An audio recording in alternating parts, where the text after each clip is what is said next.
సంవత్సరాల తరబడి ఎన్ని మందులు వాడినా మీ మోకాల నొప్పులు తగ్గట్లేదా? ప్రాణ పెయిన్ క్లినిక్ లో అత్యాధునిక చికిత్స. నమస్తే, welcome to Suman TV news. నేను మీ సాయి. ఆంధ్రప్రదేశ్ ఎన్నికల ఫలితాలపైన దేశవ్యాప్తంగా కూడా క్యూరియాసిటీ నెలకొన్నటువంటి సందర్భంలో ముఖ్యంగా 175 అసెంబ్లీ స్థానాలలో పిఠాపురం నియోజకవర్గం పైన ఇంకా ప్రత్యేకమైనటువంటి ఆసక్తి ఉంది. అక్కడ పవన్ కళ్యాణ్ గెలుపు ఖాయం అనేటువంటి ఒక అంచనాలు వ్యక్తమవుతున్నటువంటి సందర్భంలో ఆయనకి ఎంత మెజారిటీ వస్తుంది అనేటువంటి విషయం పైన చాలామంది బెట్టింగ్లు కూడా కాస్తున్నట్టుగా కనపడుతుంది. అలాగే ప్రస్తుత తరుణంలో వస్తున్నటువంటి మిగతా సర్వేల ద్వారా కూడా అక్కడ మెజారిటీ ఎంత, ఏ రకంగా ఉండబోతుంది అనేటువంటి విషయం పైన కూడా చాలా వరకు కూడా బెట్టింగ్ రాయలందరూ కూడా బరిలోకి దిగి అక్కడ ఒక పరిస్థితి అయితే పవన్కి ఎంత మెజారిటీ వస్తుంది, వంగ గీతాకి ఏ రకమైనటువంటి ఓట్ల శాతం వస్తుంది అనేటువంటి దానిపైన కూడా చర్చ కొనసాగుతుంది. సో ఓవరాల్గా దీని గురించి మాట్లాడదాం. మనతో పాటు Suman TV news chief editor Keshav గారు ఉన్నారు. సార్ నమస్తే. నమస్తే. సో పిఠాపురంలో ప్రస్తుతం మొన్నటి వరకు కూడా వైసీపీ చెప్పుకుంది వంగ గీతకు 1,00,000 వరకు ఓట్లు వస్తాయనేటువంటి విషయాన్ని. క్రమక్రమంగా అది పూర్తిగా ఇప్పుడు పవన్ మెజారిటీ పైనే మాట్లాడుకునేటువంటి చర్చకు దారితీసింది. ఎట్లా చూడొచ్చు అంటారు? ఒకటి బెట్టింగ్ విషయాల్లో జరిగేటువంటి చర్చలన్నీ కూడా డిఫరెంట్గా ఉంటాయి. మనం టాప్ 10 క్వశ్చన్స్ తీసుకుంటే ఫస్ట్ గవర్నమెంట్ ఎవరు ఫామ్ చేస్తారు, ఇట్లా తిరిగేటువంటి ఆ చుట్టూనే చర్చ జరిగేటువంటి పరిస్థితి ఉంటుంది. జనసేనలోకి వచ్చేసరికి first focus point Pawan Kalyan గెలుస్తారా గెలవరా అనే చర్చ. తర్వాత నాదెండ్ల మనోహర్ ఆయన గెలుస్తారా గెలవరా. ఈ జనసేన వైపు నుంచి బెట్టింగ్ చేసేవాళ్ళు కానీ ఫోకస్ చేసే అంటే అటువైపు ఆసక్తి ఉన్న వాళ్ళు పెట్టేటువంటి పందేలన్నీ కూడా అలానే ఉంటాయి. కాకపోతే జనసేనకి సంబంధించి పవన్ కళ్యాణ్ గెలవడం పక్కా అనేటువంటి క్లారిటీ చాలా సర్వేల్లో వచ్చినటువంటి పరిస్థితి ఉంది. కొన్ని అంటే వైసీపీ అధికారంలోకి వస్తుందని చెప్పిన సర్వేల్లో కూడా పిఠాపురంలో టైట్ ఫైట్ అని మాత్రమే ఇచ్చారు. గెలుస్తున్నారని ఎక్కడ కూడా కన్ఫర్మ్డ్ విన్ అనేటువంటిది వాళ్ళు ఎవరు చెప్పలా. సో వీటన్నిటిని బేరీజ్ వేసుకొని చూసినప్పుడు పవన్ కళ్యాణ్ గెలవడం అయితే క్లియర్ అనేటువంటి విషయంలో ఒక కన్క్లూజన్కి వచ్చారు. ప్లస్ ప్రచారం జరిగినటువంటి విధానం, ప్రచారం జరిగినటువంటి పద్ధతి ఇవన్నీ గమనించిన తర్వాత పవన్ కళ్యాణ్కి మెజారిటీ ఎంత వస్తుంది అనేటువంటి చర్చ ఎక్కువగా నడుస్తుంది. 20,000, 15,000, 10,000 ఇక్కడి నుంచి మొదలుపెట్టి చూస్తే, మనం 10,000 దగ్గర నుంచి మొదలుపెట్టి చూస్తే కూడా 1,00,000 వరకు బెట్టింగ్లు కడుతున్న వాళ్ళు కూడా ఉన్నారు. సో అంటే ఇక్కడ ఒక క్లియర్ పిక్చర్ వస్తుంది. రెండోది Janasena party performance. Janasena party ఓవరాల్గా ఎన్ని సీట్లలో గెలవబోతుంది అంటే పిఠాపురంలో గెలుపు అనేది అక్కడ ఉన్నటువంటి అంటే ఉమ్మడి గోదావరి జిల్లాల్లో పోటీ చేస్తున్నటువంటి సీట్లలో ఎక్కువ సీట్లు పిఠాపురం ఆ పరిధిలోనే ఎక్కువ పోటీ చేస్తుంది జనసేన పార్టీ. కాబట్టి పిఠాపురం గెలుపుతో పాటు వీటన్నిటిపైన ఎలాంటి ప్రభావం చూపిస్తుంది, రాష్ట్ర వ్యాప్తంగా చూస్తే కనుక 21 సీట్లు లెక్కేసుకొని చూస్తే 21 సీట్లో ఎన్ని సీట్లు గెలుస్తుంది. సో వీటిపైనే ఎక్కువ పందేలు నడుస్తున్నటువంటి పరిస్థితి ఉంది. జనసేనకి వస్తున్నటువంటి గ్రౌండ్ రిపోర్ట్స్, అలానే స్వచ్ఛందంగా చేస్తున్నటువంటి కొన్ని ప్రజాభిప్రాయ సేకరణలు, ప్రొఫెషనల్ ఏజెన్సీలు చేస్తున్నటువంటి ప్రజాభిప్రాయ సేకరణలు, సర్వేలు లేదా ఎగ్జిట్ పోల్స్, వీటన్నిటి డేటా ఆధారంగా జనసేన ఈసారి బెస్ట్ పెర్ఫార్మర్ అయ్యేటువంటి ఛాన్సెస్ ఉన్నాయనేటువంటి అంచనాలు వస్తున్నాయి. నాగబాబు కూడా 21కి 21 గెలుస్తామని ఆయన సర్వేలు మిగతా అభ్యర్థులతో చెప్పినటువంటి సందర్భం తర్వాత అంటే జనసేనకు బెట్టింగ్ కట్టేటువంటి వ్యక్తులందరూ కూడా వీరికి 100% గ్యారంటీ అనేటువంటి ఆలోచనకు వచ్చినట్టు అనుకోవచ్చా? అంటే ఒకటి అది ఇప్పుడు మన లోకల్ టాక్ను బట్టి జరిగేటువంటి అవకాశాలు తక్కువ ఉంటాయి. 13వ తేదీన జరిగినటువంటి ఓటింగ్, ఆ రోజు వచ్చినటువంటి ఫీడ్బ్యాక్, ఆ రోజు వచ్చినటువంటి ఎగ్జిట్ పోల్ రిపోర్ట్స్ కొంతమంది చేశారంటే రేపు జూన్ 1వ తేదీ వరకు బయట పెట్టేటువంటి పరిస్థితి లేదు. కాబట్టి ఇంకా మీడియాలో ఎక్కడ కూడా చర్చ నడవడంలా. కానీ ఆల్రెడీ చేసినటువంటి సర్వే ఏజెన్సీలు కావచ్చు, అందుకని నేను అంటుంది ప్రొఫెషనల్స్ కావచ్చు, లేదా ఈ బెట్టింగ్ పైన ఇంట్రెస్ట్ ఉన్న వాళ్ళే కూడా అలాంటి సర్వేలు చేయించుకున్నారు కొన్ని సంస్థలతో. సో ఆ డేటా ఆధారంగా జనసేన పార్టీ పెర్ఫార్మెన్స్ ఈసారి యావరేజ్గా 21 స్థానాల్లో 14-15 స్థానాలు గెలుస్తుంది అని కన్ఫర్మ్ చేస్తున్నారు చాలామంది. అంటే 14-15 స్థానాలు గెలవడం అంటే దగ్గర 80%, 85% రిజల్ట్ సాధించడానికి దగ్గరైనట్టు. సో ఇది జనసేన వదిలి వెళ్ళిన వాళ్ళల్లో కూడా గుబులు రేపుతున్నటువంటి అంశం. ఎందుకంటే రేపు ఒకవేళ తెలుగుదేశం, వైఎస్ఆర్సీపీ బలంగా ఒకటే స్థాయిలో దాదాపుగా అధికారాన్ని ఫామ్ చేయకపోయినా కానీ అధికారానికి దగ్గరగా వచ్చే స్థాయిలో కనుక సీట్లు గెలిచారనుకోండి, అంటే ఎగ్జాంపుల్ ఇప్పుడు 175 సీట్లు ఉన్నాయి అందులో మన ఆంధ్రప్రదేశ్లో. 160లో 160ని మనం ఒక బేస్ లైన్గా తీసుకుంటే 15 సీట్లు జనసేన గెలిచిందనేది పక్కన పెట్టేద్దాం. ఆ 160లో వీళ్ళు బెస్ట్ పెర్ఫార్మర్స్ అయినప్పుడు 80 గెలిచారనుకోండి, జనసేన చాలా కీలక పాత్ర పోషించే పరిస్థితి ఉంటుంది కదా. అంటే పొలిటికల్గా జరగబోయేటువంటి వ్యూహం గురించి మనం మాట్లాడినప్పుడు. కానీ ఎవరి లెక్కలు వాళ్ళకు ఉన్నాయి కాబట్టి జనసేన పర్ఫార్మెన్స్ పెరిగేటువంటి అవకాశాలు ఉన్నాయి. ఫ్యూచర్లో జనసేన కీలకమైనటువంటి పాత్ర పోషించేటువంటి అవకాశాలు ఉన్నాయనేది ఒక క్లారిటీ వస్తున్నటువంటి తరుణంలో జనసేన పార్టీ నుంచి ఎవరైతే వలస వెళ్ళారో, చాలామంది నాయకులు బయటికి వెళ్ళారు, చాలామంది విమర్శలు చేశారు, కొంతమంది అసలు నోరెత్తకుండానే తమ నిరసన తెలియజేశారు. పార్టీలో ఉన్న వాళ్ళు కూడా అసంతృప్తివాదులు ఉన్నారు కదా, అందరికీ సీట్లు రాలేదు కాబట్టి ఖచ్చితంగా ఉండే అవకాశం ఉంటుంది. కానీ ఇప్పుడు పర్ఫార్మెన్స్ వైజ్గా జనసేన గ్రాఫ్ 80-85% పాజిటివ్గా ఉందన్నటువంటి ఏ పార్టీకి ఈ పర్సెంటేజ్ లేదు. ఒకటి గమనించాల్సింది ఏంటంటే పోటీ చేసిన 21 స్థానాల్లో 80-85% పర్ఫార్మెన్స్ చేసేటువంటి పరిస్థితి జనసేనకు పర్సంటేజ్ వైజ్గా. ఎక్కువ సీట్లు రావచ్చు, వైసీపీకి రావచ్చు, వీళ్ళకి. కానీ వైసీపీ 175 స్థానాల్లో పోటీ చేసి 70-80 సీట్లు గెలిచిందంటే 50% కిందే చూడాల్సి ఉంటుంది కదా మనం లెక్కనే. బిలో 50% అంటే 40% చూడాల్సి వస్తుంది. టీడీపీ 144లో పోటీ చేసి 70-80 స్థానాలు గెలిచిందంటే కూడా అక్కడ కూడా 65%, 70% లోబడే ఉంటుంది. కానీ పర్సంటేజ్ వైజ్గా పర్ఫార్మెన్స్ సక్సెస్ రేట్ను మనం బేరీజ్ వేసుకున్నప్పుడు జనసేనకి ఎక్కువ స్కోర్ కనిపిస్తుంది. అందుకనే ఫస్ట్ నుంచి Pawan Kalyan 98% striking rate, 100% striking rate అని నిజంగానే ఒక వేవ్ ఫామ్ అయ్యి ఇప్పుడు ఏవైతే బలహీనంగా ఉన్న సీట్లు కొన్ని ఉన్నాయంటున్నారు, 3-4 సీట్లు, 14-15 సీట్లు పక్కాగా గెలుస్తాయి. మరొక 3-4 సీట్లలో కొంత కలిసి వచ్చేటువంటి అవకాశం ఉంది. ఒక 3 సీట్లలో వీక్గా ఉంది అనేటువంటి ఫీడ్బ్యాక్ ఎక్కువగా వస్తుంది. సో ఆ 3 సీట్లు మినహాయించినా కానీ 18 సీట్ల వరకు గెలిచారనుకోండి, అది ఇంకా పెద్ద విక్టరీ అయ్యేటువంటి ఛాన్సెస్ ఉంటాయి. కాబట్టి జనసేన వైపు బెట్టింగ్ ఎక్కువగా నడవడానికి రీజన్ అది.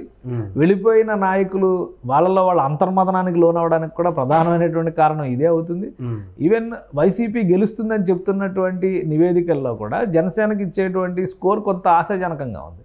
సో ఇవన్నీ కలిపి చూసినప్పుడు జనసేన పార్టీకి రాబోయేటువంటి రిజల్ట్ ఒక పెద్ద అప్లాజ్ అయ్యేటువంటి ఛాన్సెస్ ఎక్కువగా ఉన్నాయి. ఆ తర్వాత రాజకీయాల్లో జనసేనాని కానీ ఒక కీలక పాత్రధారి అయ్యేటువంటి అవకాశాలు ఎక్కువగా ఉన్నాయి. సో ఇది పిఠాపురం మెజారిటీని కూడా డిసైడ్ చేస్తుంది. అందుకని పిఠాపురంలో మెజారిటీ విషయంలో చాలామంది నాయకులు, అంటే గ్రౌండ్ రిపోర్ట్లో వర్క్ చేసి వచ్చినటువంటి నాయకులు చెప్తున్నటువంటి మాట ఏంటంటే మినిమం 40,000 అయితే కన్ఫర్మ్ అనేటువంటి మాట చెప్తున్నారు. అంటే 1,00,000 ఓట్ల మెజారిటీ అనేది సాధ్యం కాకపోయినా కానీ, ఎందుకంటే 2,36,000 ఓట్లు అక్కడ ఉన్నాయి, 2,04,000 ఓట్లు పోలైనటువంటి పరిస్థితి ఉంది. సో వైసీపీ 1,00,000 ఓట్లు లెక్కేసుకున్నా కానీ బలమైనటువంటి ప్రత్యర్థిగా మరొక 1,00,000 ఓట్లు జనసేనానికి వెళ్ళేటువంటి అవకాశాలు ఉన్నాయి. మిగతా ప్రత్యర్థులు ఎవరో కూడా బలమైన వాళ్ళు కాదు, అందరూ కూడా 2,000 ఓట్ల లోపు పరిమితం అయ్యేటువంటి వాళ్ళు. అంతా కలిపి 2,000 ఓట్లే వచ్చినా కానీ ఆశ్చర్యపోవాల్సినటువంటి అవసరం లేదు. వాళ్ళకో 1,00,000 వీళ్ళకో 1,00,000 వచ్చినా కానీ 2,000 ఓట్ల మెజారిటీతో బయటపడేటువంటి పరిస్థితి. కానీ అంత టఫ్ సిచ్యుయేషన్ లేదు. ఖచ్చితంగా ఓటింగ్ ప్రాపర్గా పాజిటివ్గా జరిగింది జనసేనకి, ముఖ్యంగా పవన్ కళ్యాణ్కి అనేటువంటి ఫీడ్బ్యాకే ఎక్కువ స్థాయిలో వస్తుంది. కాబట్టి ఈ అంచనాలన్నీ వేస్తున్నటువంటి పరిస్థితి ఉంది.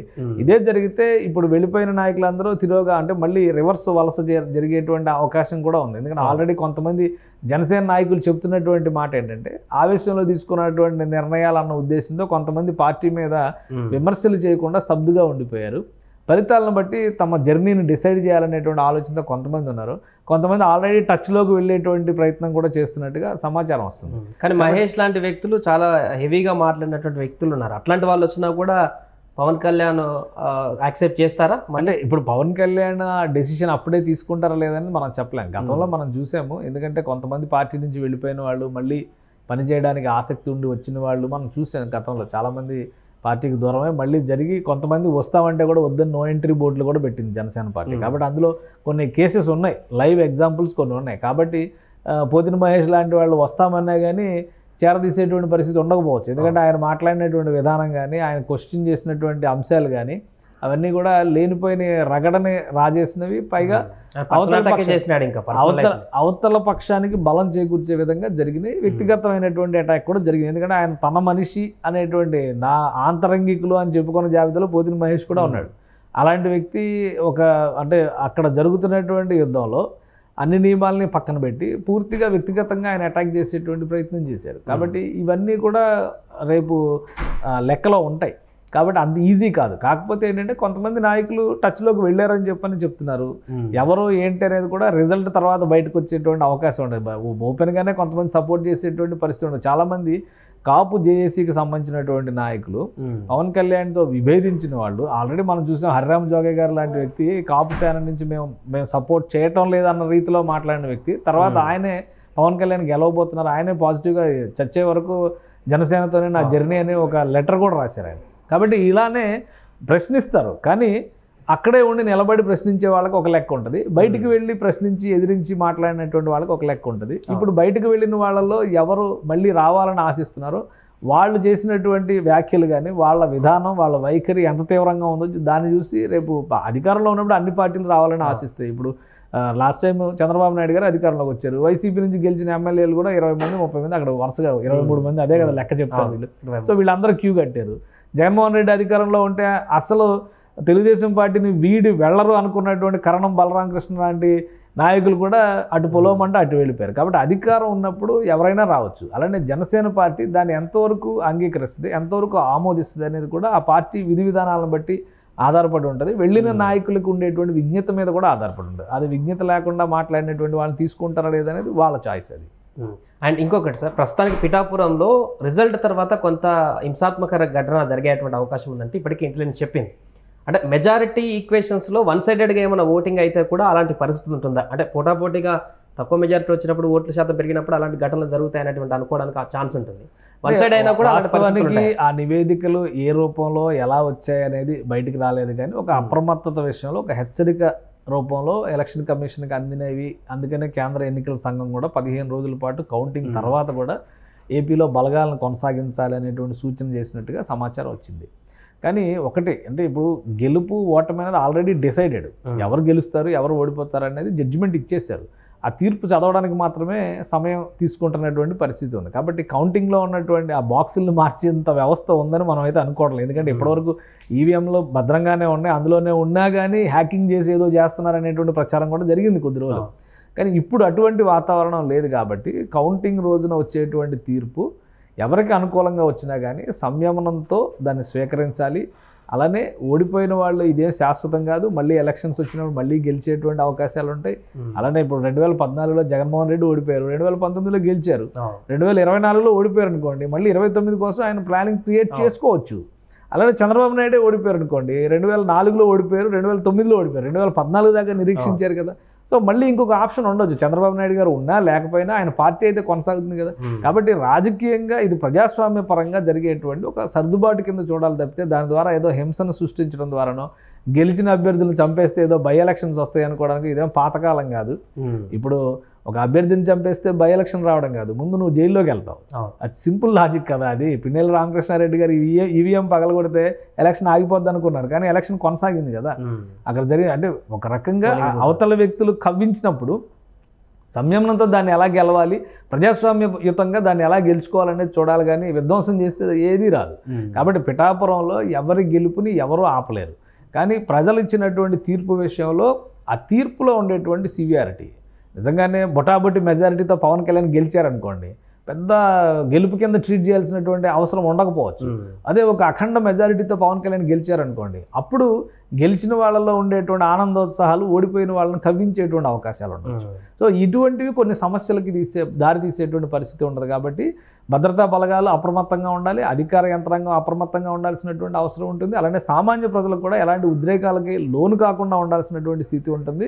ఇది కేవలం ప్రజాస్వామ్య పద్ధతిలో జరిగినటువంటి ఒక ప్రక్రియ. ఈ ప్రక్రియ తర్వాత జరగబోయేటువంటి పరిణామాలు ప్రజలకు మేలు చేస్తాయా లేదా అని చూడడం ద్వారా మరొకసారి ఓటు వేసేటువంటి అవకాశం వస్తుంది. సో ఇంత సింపుల్ అంశాన్ని జటిలం చేసుకుని కేసుల వరకు తెచ్చుకుని విధ్వంసం వరకు తెచ్చుకుంటే ఆంధ్రప్రదేశ్ మరొక 15 ఏళ్ళు వెనక్కి వెళ్ళినట్టుగా మనం భావించాల్సి. ఇప్పుడు 1980లో 90లో జరిగినటువంటి విధ్వంసకాండ ఇప్పుడు మళ్ళీ 2024లో ఆంధ్రప్రదేశ్లో వస్తుంది అనేటువంటి ఆలోచన ఓటర్లోకి ప్రజల్లోకి అలానే దేశంలో ఉన్నటువంటి ఆలోచన పరుల్లోకి రాకుండా కాపాడుకోవాల్సినటువంటి బాధ్యత అందరిపైన ఉంటుంది. Right sir. సో మొత్తానికి అది పిఠాపురంలో ప్రస్తుతం పవన్ గెలుపు పైన భారీగా చర్చ కొనసాగుతుంది, బెట్టింగ్లు కొనసాగుతున్నాయి. పవన్ కళ్యాణ్కి ఎంత మెజారిటీ వస్తుంది అనేటువంటి అంశంపైనే ప్రధానంగా ఈ బెట్టింగ్లన్నీ కూడా కొనసాగుతున్నట్టుగా తెలుస్తుంది. ఎందుకంటే చాలా సర్వేలు కూడా ఆయన గెలుపు ఖాయమైనటువంటి విషయాన్ని చెప్తున్నటువంటి సందర్భంలో ఎంత మెజారిటీ వస్తుంది అనేటువంటి విషయంపైనే జోరుగా చర్చ కొనసాగుతుంది. సుమన్ టీవీలో మీ పర్సనల్ అండ్ బిజినెస్ ప్రమోషన్స్ కోసం కింది నెంబర్కి కాంటాక్ట్ చేయండి.